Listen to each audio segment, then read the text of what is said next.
বাংলাদেশের বর্তমান যে প্রেক্ষাপটে এই বাজেটটা 2026-27 প্রণয়ন করেছে, পার্লামেন্টে উপস্থাপন করেছেন মাননীয় অর্থ পরিকল্পনা মন্ত্রী আমির খসরু মাহমুদ চৌধুরী সাহেব, অত্যন্ত সংকটকালীন সময়, যখন দেশের অর্থনীতির প্রত্যেকটি খাত ধ্বংসস্তূপে পরিণত হয়েছে। আপনি ব্যাংকের তারল্য সংকট, ব্যাংকগুলো লুট হয়ে গেছে, বাংলাদেশ ব্যাংক সহ বেসরকারি বিনিয়োগ ঘাটতির পথে, আপনাদের কর্মসংস্থানের ঘাটতি, রাজস্ব আহরণটা চ্যালেঞ্জের মুখে, ঘাটতির দিকে, সর্বদিক দিয়ে অর্থনীতির মূল সূচকগুলো নিম্নগামী। এই ধ্বংসস্তূপের উপর একটা বাজেট করা, দেশের অর্থনীতিকে পুনরুদ্ধার করা এবং উচ্চ মূল্যস্ফীতি দেশে, যেটা ভাই একটু বলেছে, অর্থনীতির একটা অত্যন্ত কঠিন ক্রাইসিস চলতেছে অর্থনৈতিকভাবে।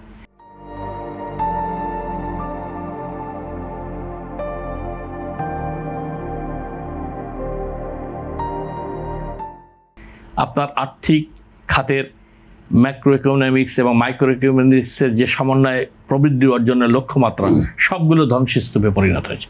এই জায়গা থেকে একটি বাজেট প্রণয়ন করা অত্যন্ত কঠিন ব্যাপার, চ্যালেঞ্জের মুখে।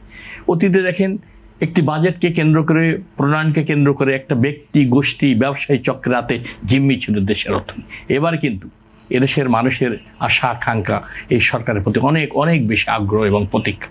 সেই দিক বিবেচনা করে প্রত্যেক শ্রেণী পেশার মানুষকে এই অন্তর্ভুক্তিমূলক এই বাজেটে সম্পৃক্ত করা হয়েছে। তাদেরকে কোনো দলীয় গোষ্ঠী, ব্যক্তি, অলিগার চক্রের হাতে অর্থনীতি আজকে আবদ্ধ নেই।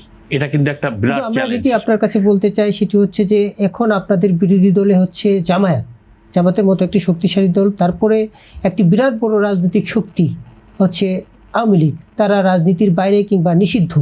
এই দুটি শক্তি যখন বিএনপির প্রতিপক্ষ, তখন রাজনৈতিক স্থিতিশীলতাকে আসলে নিশ্চিত করা সম্ভব হবে কিনা? অবশ্যই এটা সম্ভব হবে। আজকে আমাদের মাননীয় প্রধানমন্ত্রী, বিএনপি চেয়ারম্যান জনাব তারেক রহমান বারবারই তিনি বলেছেন, বাংলাদেশের এই কঠিন সংকটকালীন সময় সবাইকে ঐক্যবদ্ধ করে আমরা এই দেশটাকে এগিয়ে নিয়ে যেতে চাই। এই বাজেটের যে ঘাটতি বাজেট, আপনার এই বাজেটকে বাস্তবায়নের জন্য যে সক্ষমতা প্রয়োজন, সেখানে সবচেয়ে বড় প্রয়োজন হবে রাজনৈতিক স্টাবিলিটি, যেটা ভাই বলেছেন।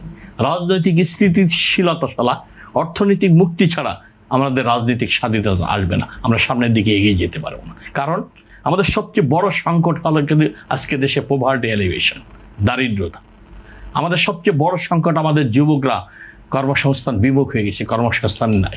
উৎপাদন, কারখানায়, কৃষিতে, শিল্প বাণিজ্যে আমাদের কর্মসংস্থানের জন্য, উৎপাদন বাড়ানোর জন্য যে দেশি বিদেশি বিনিয়োগ প্রয়োজন, তার প্রধান শর্ত হলো রাজনৈতিক স্টাবিলিটি।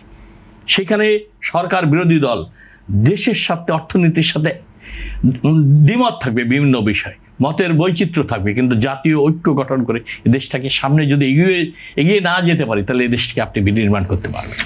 সবচেয়ে বড় প্রয়োজন সবাইকে ধৈর্যশীল হয়ে, সহনশীল হয়ে, দেশের জাতীয় স্বার্থকে প্রাধান্য দিয়ে দেশের স্বার্থে, দেশের অর্থনৈতিক মুক্তির জন্য, ক্ষুধা দারিদ্র্যমুক্ত বাংলাদেশ গড়ার জন্য, ন্যায় ইনসাফের একটি সত্য ন্যায় বিচার ভিত্তিক মানুষের অধিকার ফিরিয়ে দিয়ে গণতান্ত্রিক শাসন ব্যবস্থায় আমাদের যে অগ্রযাত্রা, এটাকে প্রাতিষ্ঠানিক রূপ দিয়ে সত্যিকার অর্থেই বাংলাদেশকে বিনির্মাণ করতে হবে।